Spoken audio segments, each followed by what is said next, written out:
बतोर सजल जानू आई तो बरातिया चल जाई बन के दुल्हनिया गे जान। घर बतोर सजल जानू आई तो बरातिया चल जाई बन के दुल्हनिया गे जान।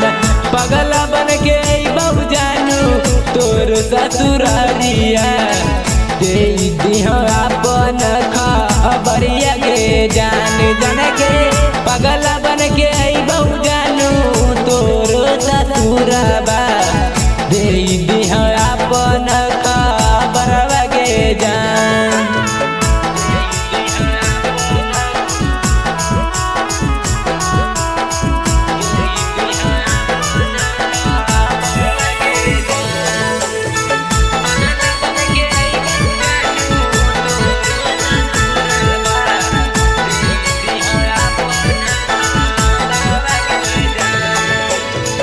टूटत परान जानू देखली हम चल जाइबो हमेशा सनमा गे जान।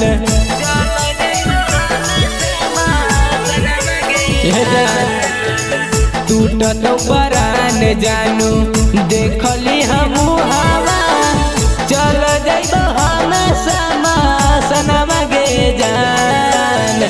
पगला बन के बहु जानू तोर ससुरबा दे दिहो अपन खबरवा गे जान। जान के पगला बन के बहु जानू तोर ससुरबा दे दिहो अपन खबरवा गे जान।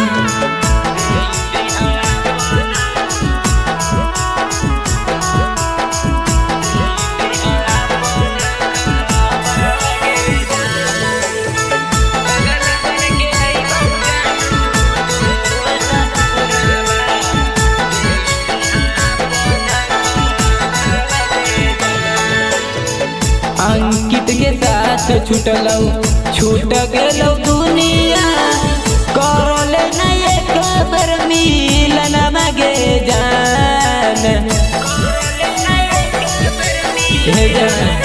सुन माँ के सर के साथ छूट गेलौ दुनिया करले नहीं खबर मिलन गे जान। पगला बन के बहु जानू तोर ससुरारिया दे दिहो अपन खबरिया गे जान। जान गे पगला बन के बहु जानू तोर ससुरबा दे दिहो अपन खबरवा गे जान। Presented by Rama Films.